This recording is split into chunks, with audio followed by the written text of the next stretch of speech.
सर्वसामान्यांच्या हक्काचा आवाज जागर जनस्थान।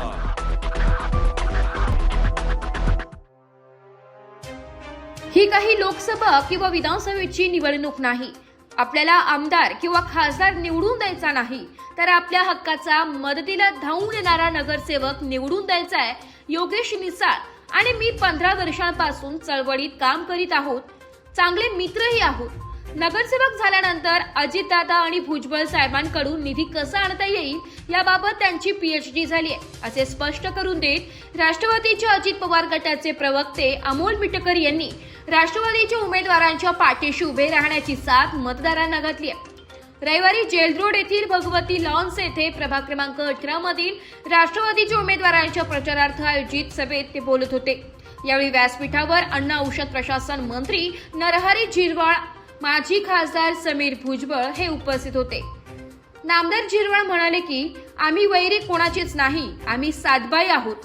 पॅनल खरोखरच रत्नासारखं आहे। काही लोक निवडणुका आल्या की 15 दिवस आधी कोणाचा दाखला काढून दे, कोणाचा खड्डा बुजवून दे अशी कामे करतात। पण 9 वर्षांपूर्वी दिंडोरीतून येथे येऊन स्थायिक झालेले योगेश भाऊ समाजकार्याची आवड असल्याने अनेक वर्षांपासून कामे करीत आहेत। भुजबळ यांनी खासदार आणि नगरसेवकांचं काम वेगवेगळं असतं। प्रभागाची सेवा करणारा तो नगरसेवक असतो। रस्ता चांगला असला पाहिजे, गटारी साफ असला पाहिजे, प्रभागात कोठेही घाण दिसायला नको, शाळा चांगल्या पाहिजे, त्या क्षणी पुरेसे शिक्षण असायला पाहिजे, दवाखाने चांगले असायला पाहिजे, तिथे सुखसुविधा हव्यात, हे काम नगरसेवकच असल्याचं स्पष्ट करून दिलंय। दरम्यान योगेश निसाळ, रत्ना अशोक सातबाई, शिवास गाडे, वंदना बोराडे हे उमेदवार म्हणून रिंगणात असून त्यांना महापालिकेत पाठविण्यासाठी तिन्ही नेत्यांनी मतदानाचे दान मागितलंय। किंवा गाडे साहेब असतील, वंदनाताई असतील, रत्नाताई असतील, खरंच आपलं पॅनल रत्नासारखंच आहे। इथं सांगितलं गेलं, मला वाटते सातबाई साहेबांनीच सांगितलं, तर मी तर एक सांगेन की आम्ही भाई भाई वैरी कुणाचे बी नाही, आम्ही सातबाई, वैरी कुणाचीच नाही।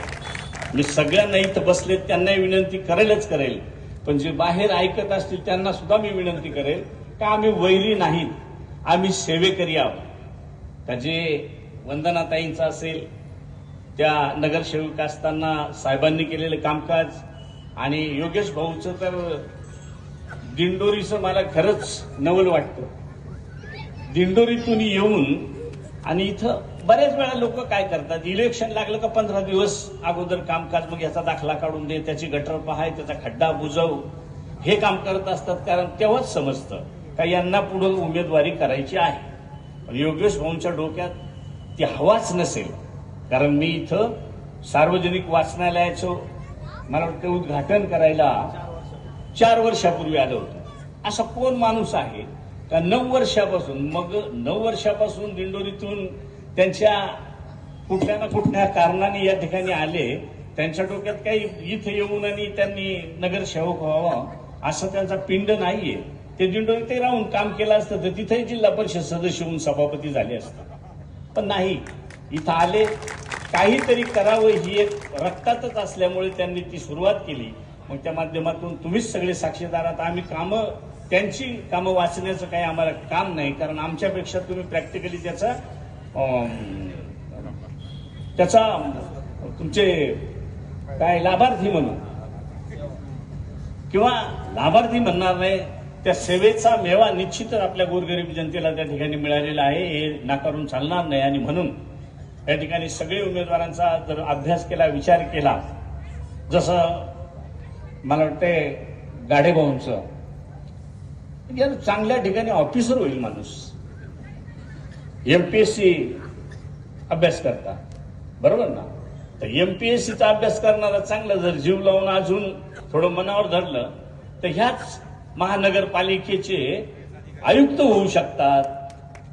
पण त्यांना आयुक्त होऊन सही करण्यापेक्षा त्यांना प्रत्यक्ष त्या ठिकाणी सर्वसामान्य जनतेची सेवा करण्याचं जे काही त्यांच्या मनातलं ध्येय आहे ते उज्ज्वल करण्यासाठी, ते प्रात्यक्षिक करण्यासाठी आपण सगळ्यांनी त्या ठिकाणी ह्या 4ही उमेदवारांची निशाणी, तसं घड्याळ हे आपल्याला सगळ्यांना आता ज्ञात आहे, मशीद ज्ञात आहे, फक्त माझी विनंती राहील, शेवटच्या दिवशी आपण सगळ्या भगिनींनी, आता मला वाटतंय जास्त भगिनीच प्रचार करतात,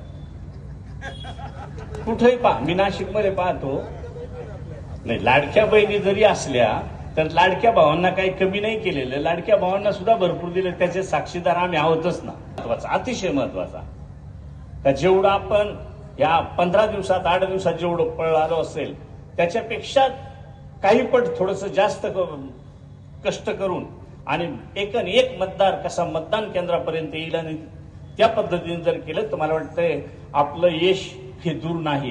किंवा आपल्या सर्वांच्या आशीर्वादाने मी खासदार झाल्यानंतर आम्ही केलेलं 5 वर्षामधली काम हे आपल्या समोरच आहे. खासदार या नात्याने जे आहे एक फार मोठं विजन घेऊन जे आहे आपण नाशिकचं काम करत होतो. कॉर्पोरेशनची इलेक्शन, कॉर्पोरेशन मधून निवडून येणारे जे आहे नगरसेवक असतात त्यांचं काम एक वेगळं असतं. नगरीची सेवा, त्या प्रभागाची सेवा जे खऱ्या अर्थाने करतात ते नगरसेवक, आणि त्यांचं प्रामुख्याने जे उद्दिष्ट असतं की रस्ते चांगले असले पाहिजे, गटर साफ असले पाहिजे, घाण कचरा कुठे होता कामा नये, पाणी स्वच्छ सुरळीत आलं पाहिजे, विजेचं कनेक्शन असलं पाहिजे, स्ट्रीट लाईट असल्या पाहिजे, महापालिकेच्या ज्या शाळा आहेत त्या नीटनेटक्या असल्या पाहिजे, नीट चालल्या पाहिजे, तिकडे शिक्षक असले पाहिजे, सुख सुविधा असल्या पाहिजे. अशा रीतीने जे आहे छोटे छोटे जे आहे दवाखाने असतील, कॉर्पोरेशनच्या माध्यमातून चालणारे हॉस्पिटल्स असतील ते व्यवस्थित पाहिजे. हे सर्व काम जे आहे हे नगरसेवकाचं असतं. आणि म्हणून आम्ही खासदार असताना आम्ही असं विचार केला की बाबा आता हे शहर वाढतंय आणि या वाढत्या शहरामध्ये ज्या पद्धतीमध्ये नवी मुंबईची डेव्हलपमेंट झाली, पुण्याची, पिंपरी चिंचवडची डेव्हलपमेंट झाली, पण नाशिक आपलं का मागं आहे. आणि मग जर आपल्याला नाशिक वाढवायचं असेल, नाशिकमध्ये खास करून रोजगार उपलब्ध करून द्यायचे असेल तर आपल्याला डेव्हलपमेंटमध्ये जे आहे कनेक्टिव्हिटी सर्वात महत्वाची असते. IT सेक्टर जे आहे आपल्या इकडे यायला पाहिजे, यासाठी आम्ही नॅस्कॉम वगैरे अशा मोठमोठ्या तंत्रज्ञानाच्या ज्या आहे शिबिरं घेतली नाशिकमध्ये. तर सर्वांचं मत पडलं की नाही आपल्याला इकडे जे आहे जर IT पार्क किंवा ITचे लोकांना जर इथे काही उद्योगधंदे जर चालू करायचे असतील तर त्याच्यासाठी कनेक्टिव्हिटी महत्वाची आहे, त्यासाठी विमान सेवा लागते. व त्याचा पुढाकार घेतला. त्या पुढाकाराने जे आहे आपण असं सुंदर असं एअरपोर्ट जे आहे आपल्या कालावधीमध्ये आपण बांधून तयार केलं आणि ते सुद्धा चालू सुद्धा केलं. आज जर आपण बघितलं तर सर्वात जास्त फ्लाईट्स ह्या नाशिकवरून आता उडायला सुरू झाल्या. एवढंच नाही तर आता एवढं डिमांड वाढलेलं आहे की आता आणखीन एक एअरपोर्ट त्याच्या बाजूला करण्याची आवश्यकता लागते. म्हणजे आपण रोपलेलं जे बीज आहे ते एवढं मोठं झालं की आज नाशिकमध्ये जे आहे चारही बाजून देशाच्या वेगवेगळ्या ठिकाणी लोक यायला सुरू झाली. आणखी 2 सभेला जायचं असल्यामुळं मला पण संवाद साधायला आपल्यासोबत यायचं होतं. मी आज सकाळी इथे पोहोचलो आणि म्हटलं रामसेज किल्ला आपण कसा आहे तो बघूया. आणि किल्ले रामसेज मी बघितला आणि बघितल्यानंतर मला इथं येण्यापूर्वी बऱ्याच काही गोष्टी लक्षात आल्या. खरं तर भावांनो, ही काही लोकसभेची आणि विधानसभेची निवडणूक नाही. आपल्याला खासदार किंवा आमदार निवडून द्यायचे नाहीये. आपल्याला आपल्या प्रभागाचा हक्काचा काम करणारा, आपल्यासाठी उपलब्ध असणारा नगरसेवक निवडून द्यायचा आहे. आणि त्याकरता ही निवडणूक आहे. आम्ही काय विजन घेऊन लोकांसमोर गेलो पाहिजे. आज खरं तर आदरणीय भुजबळ साहेब प्रकृतीमुळे उपस्थित राहू शकले नाहीत, पण त्यांची एक तळमळ या नाशिक शहराप्रती राहिलेली आहे, त्यांच्या येवल्या मतदारसंघाप्रती राहिलेली आहे. मागं बेडवर असताना त्यांनी आवाहन केलं मतदार बांधवांना आणि त्यांना भरभरून आशीर्वाद, सर्व येवला शहर त्यांच्या पाठीशी उभं राहिलं. तसं नाशिक सुद्धा त्यांच्या पाठीशी तितक्याच खंबीरपणे उभं आहे. नाशिकमध्ये येऊन भुजबळ साहेबांचा विकास माझ्यासारख्याने सांगावा इतका मी नक्कीच मोठा नाही. समीर भाऊंनी सुद्धा त्यांच्या खासदारकीच्या कार्यकाळामध्ये जे विकास कामं केली ती जनता अजून भुलली नाही. तर माझी खासदारांना लोक विसरतात, पण आज मला हे चित्र दिसलं की भाऊंच्या प्रती, समीर भाऊंच्या प्रती सुद्धा तितकाच आदर, तितकंच प्रेम या नाशिककरांचं आहे. आणि म्हणून ही उमेदवारी देताना मैत्रीपूर्ण लढतीमध्ये आपण 4 उमेदवार लढतो आहोत. शब्द फार गोंडस आहे, मैत्रीपूर्ण लढत. अशी लढत पुण्यातही आहे, अशी लढत पिंपरी चिंचवडमध्ये आहे, अशी लढत महाराष्ट्राच्या इतर महानगरपालिकेमध्ये आहे. पण मैत्रीपूर्ण लढत करता करता करता काही मित्र आपल्यावर घसरायला लागलेत. मला समीर भाऊनी सांगितलं आज तुम्ही तरी काही घसरू नका. मी म्हटलं मी अजिबात घसरायला आलेलो नाहीये. मी काही असं काही बोलणार नाही की जेणेकरून पत्रकारांना त्यामध्ये कुठली लाईन सापडेल. पण मी प्रामाणिकपणे माझा पक्ष जो राष्ट्रवादी काँग्रेस पक्ष आहे तो शिवशाहू फुले बाबासाहेब आंबेडकरांच्या विचारावर चालणारा पक्ष असल्याचा मला स्वाभिमान आहे. कुठलीही परिस्थिती असू द्या, कशीही परिस्थिती असू द्या, अजितदादा असतील किंवा भुजबळ साहेब असतील, खंबीरपणे सर्वसामान्य कार्यकर्त्यांच्या पाठीशी आहेत. माझ्या बाबतीत एक प्रकरण घडलं होतं मध्यंतरी. त्यावेळेस कोल्हापूरमध्ये स्वतः भुजबळ साहेब खंबीरपणे उभे झाले होते आणि सांगितलं होतं त्या मुलाची तळमळ ही शिवशाहू फुले आंबेडकर विचाराची आहे, त्यामुळे आम्ही त्याच्या पाठीशी आहोत असं खंबीरपणे उभं राहणारं नेतृत्व.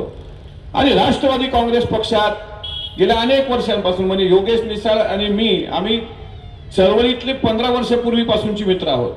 योगेश भाऊंकडे अनेकदा येण्याचा योग येतो. असं करता करता एकदा मी महाराष्ट्र विधान परिषदेचा सदस्य झालो. माझी याच भागात एक सभा होती. त्यानंतर ते भेटले. दुसऱ्या दिवशी अजितदादा येणार होते. त्यांना राष्ट्रवादी काँग्रेस पक्षाची विचारधारा पटली. भुजबळ साहेबांच्या नेतृत्वात त्यांनी प्रवेश केला. भुजबळ साहेबांनी सुद्धा त्यांना युवक काँग्रेसची जबाबदारी दिली आणि आता झिरवाळ साहेबांनी सांगितलं त्या पद्धतीनं त्यांनी या प्रभागामध्ये विकास कामं सुरू करायला सुरुवात केली. माझ्याकडे पण एक दिवस आले. मला म्हणाले की 25 लाख रुपये निधी, विकास निधी तुमच्याकडून आमच्या प्रभागात हवा आहे. त्यांना हे माहित होतं कारण अत्यंत हुशार आहेत. महाराष्ट्र विधान परिषदेच्या सदस्याला निधी देता येतो हे योगेश भाऊला चांगल्या पद्धतीनं समीर भाऊ माहित होतं.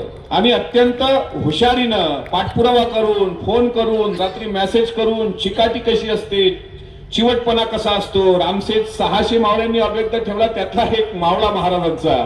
आणि त्यांनी सांगितलं की मला माझ्या प्रभागाकरता काही करा पण 25 लाख रुपये तुम्ही दिलेच पाहिजे. मी नाही म्हणत होतो. इथल्या जिल्हा नियोजनकडे गेले, तिथल्या डीपीओला सांगितलं, आमच्या डीपीओचा नंबर शोधला, त्या डीपीओ कडे फोन केले, तिथल्या कलेक्टर कडून मला पत्र काढायला लावलं, इथल्या कलेक्टरकडे गेलं आणि इकडून तिकडून सगळं करून तो 25 लाख निधीचं इम्प्लिमेंट केलं. म्हणजे निधी कसा आणायचं हे सुद्धा नगरसेवक न होता एखाद्या व्यक्तीला माहित असावं. तर नगरसेवक झाल्यानंतर विकासाची गंगा अजितदादांकडून, भुजबळ साहेबांकडून कशी आणता येईल याचं PhD त्यांची झालेली आहे. आणि त्यांच्या या प्रेमापोटी अमोल मिटकरी इथे आलेला आहे. तो नेहमी येणार आहे. आज तुम्ही नगरसेवक पदाची निवडणूक लढवत आहे. पक्षाने चांगली लोकांना संधी दिली. आता सध्या अशोक सातभाई साहेब बोलले, हे खरं आहे की तुमच्या शहराच्या अनेक भागामध्ये, अनेक प्रभागामध्ये, कदाचित याही प्रभागामध्ये भाईगिरी चालत असेल. इथले काही लोक दुबईला राहतात, येत नाहीत, जनतेत संपर्क नसतो असंही मला समजलं. हाय प्रोफाईल लोक आणि असे दुबईला राहणारी लोक, गुंडागर्दी करणारी लोक, उपलब्ध नसणारी लोक, गुन्हेगारीला खतपाणी घालणारी लोक आणि पाण्याची टंचाई सोडू न शकणारी लोक यांची मस्ती उतरवायची असेल तर आपल्याला खंबीरपणे प्रामाणिक लोकांच्या पाठीशी राहावंच लागेल. आणि त्याकरता आजची सभा आहे. तुम्ही जो नगरसेवक निवडून देता तो तुमच्या जीवावर आणि तुमच्या पैशाच्या भरोश्यावर जर दुबईला जाऊन बसत असेल आणि तुमच्या संपर्कातच नसेल आणि म्हणून अशी भाईगिरी गाडायला आपल्याकडं 7 भाई आहेत. आता स्वतः अशोक सातभाई साहेबांनी सांगितलं एक भाई कशाला 7 भाई आहेत. अरे आमच्या पक्षाचा विचार असतोय. इथं बाबासाहेब आंबेडकरांची नावं आपण सर्व अगदी आदराने घेतो. महामानव डॉक्टर बाबासाहेब आंबेडकरांनी 26 नोव्हेंबर 1949 या देशाचं संविधान ज्या दिवशी या देशाला अर्पण केलं त्या संविधान सभेच्या शेवटच्या भाषणामध्ये ड्राफ्टिंग कमिटीचे अध्यक्ष बाबासाहेब होते, मसुदा समितीचे अध्यक्ष बाबासाहेब होते. आणि त्यांनी भाषणामध्ये सांगितलं होतं, तो शब्द फार महत्वाचा आहे, मी तुम्हाला मताधिकार देतोय, मताचा अधिकार देतोय. मताचा अधिकार, मतदान हा शब्द वेगळा, मताधिकार हा शब्द वेगळा. अनेक लोक तुम्हाला आमिष दाखवतात, तुमचं मत विकत घेण्याचा प्रयत्न करतात. त्यावेळेस बाबासाहेबांनी एक भीती व्यक्त केली होती की तुमचं मत मीठ मिरची एवढं स्वस्त नाही, तर आईची आणि बहिणीची इबरत जितकी महत्वाची आहे तितकं लाख मुलाचं हे मत आहे. म्हणून हा मताचा अधिकार मी तुम्हाला देतोय आणि त्या मताचा योग्य अधिकाराचा वापर जर केला तर इथली गुंडागर्दी बंद होऊ शकते. एक शेर आहे, आज मला भुजबळ साहेबांचं इथं अनुपस्थित असतं फार खटकतं, जाणवतं सुद्धा, कारण साहेबांच्या भाषणामध्ये शेरो शायरी येत असतात. आणि एक शेर योगेश भाऊ आपल्यासाठी खरोखर म्हणावं वाटतं की दुनिया में दो तरह के लोग होते हैं, दुनिया में दो तरह के लोग होते हैं, एक जो काफी अकेले होते हैं और दूसरे वो जो अकेले ही काफी होते हैं. त्याच्यामुळे आपल्यासारख्या माणसाची गरज आहे. इथं रोहित गाडेंचा उल्लेख झाला. एमपीएससीचा विद्यार्थी अगदी माझ्यापेक्षा लहान आहे तुम्ही म्हणून आहो का हो न बोलता, हा एमपीएससीचा विद्यार्थी उद्या चालून नगरसेवक व्हायचं स्वप्न, आणि नगरसेवकही व्हा, पण नगरसेवक होत असताना आपण जर भविष्यात एमपीएससी चालू ठेवा. आपल्याला आयुक्तही व्हायचं आहे. सगळ्या सत्ता काबीज करता आल्या पाहिजे. धर्मसत्ता, अर्थसत्ता, शिक्षण सत्ता, प्रचार प्रसार माध्यम, सर्वांवर ते प्रभुत्व असलं पाहिजे, तर आपण शिवशाहू फुले आंबेडकरांचा वारसा. म्हणून रोहित गाडे यांना पक्षाने उमेदवारी दिली, वंदनाताई बोराडेंना पक्षाने उमेदवारी दिली, आणि रत्नाताईंना उमेदवारी दिली, आणि योगेश भाऊंना उमेदवारी दिली. त्याच्यामुळं राष्ट्रवादी काँग्रेस पक्षाबद्दलच बोला, आणि मी राष्ट्रवादी काँग्रेस पक्षाबद्दलच बोलणार आहे, कारण माझ्याकडे दुसरं काही बोलण्यासारखं नाहीच आहे.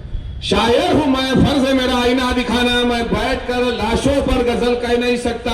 इस जुर्म की चाहे जो सजा दो मुझे, लेकिन मैं जुल्म पर खामोश कभी रह नहीं सकता. अत्याचार जर होत असेल, अरे पाणी 75 वर्ष देशाला स्वतंत्र होऊन झाली आणि पिण्याच्या पाण्याचा प्रश्न सुटत नसेल, मी बसताना तुमचा वचननामा, प्रॉमिस, तुमचं जे वचननामा आहे तो पण वाचून दाखवलाय.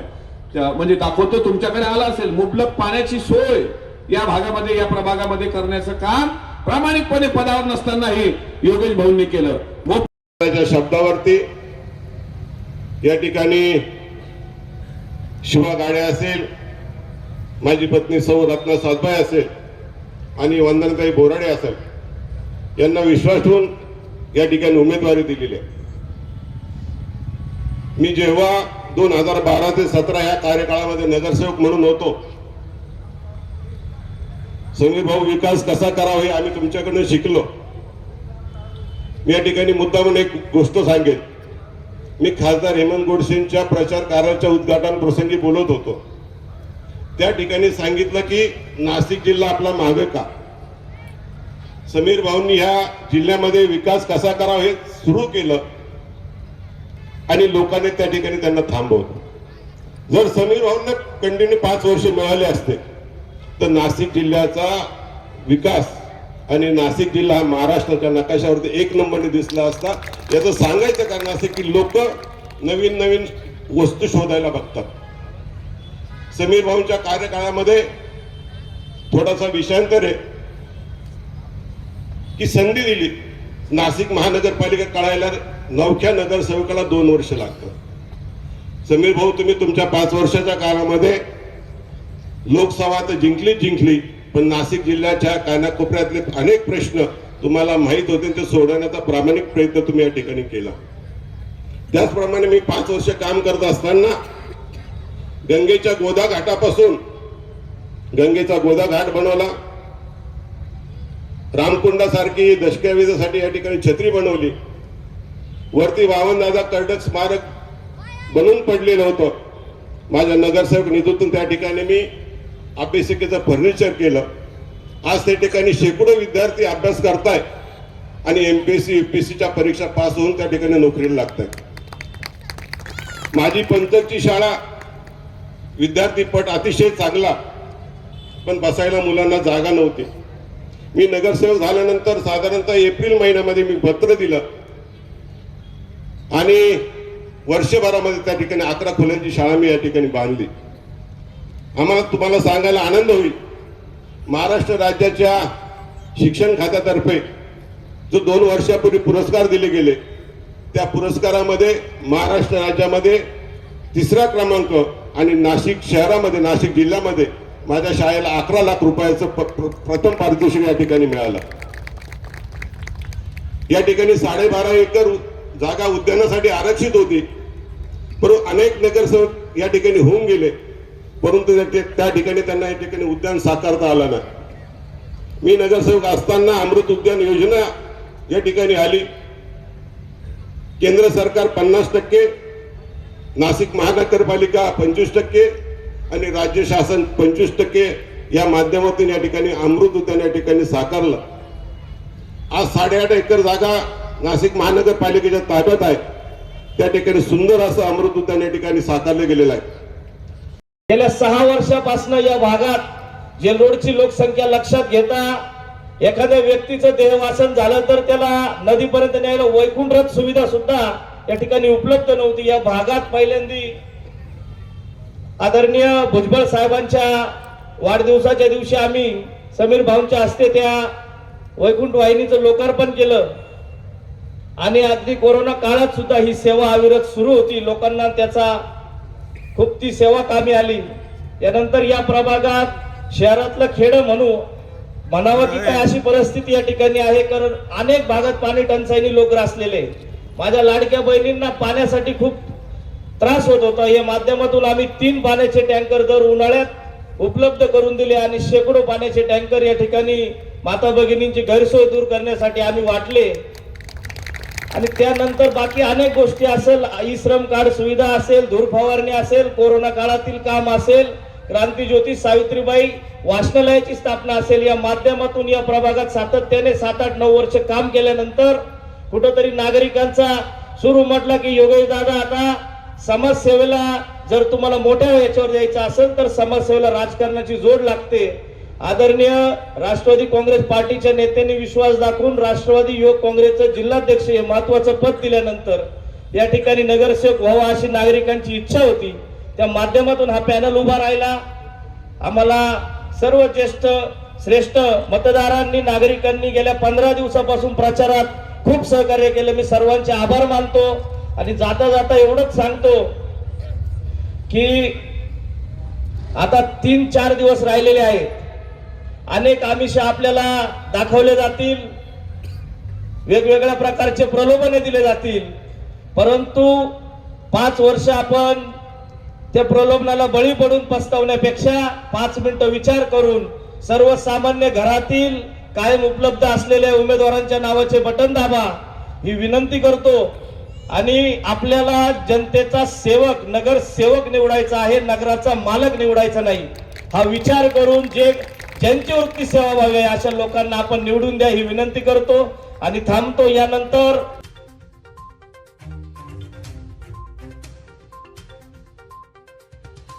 जागर जनस्थानसाठी प्रतिनिधी संदीप नवसे, नाशिक.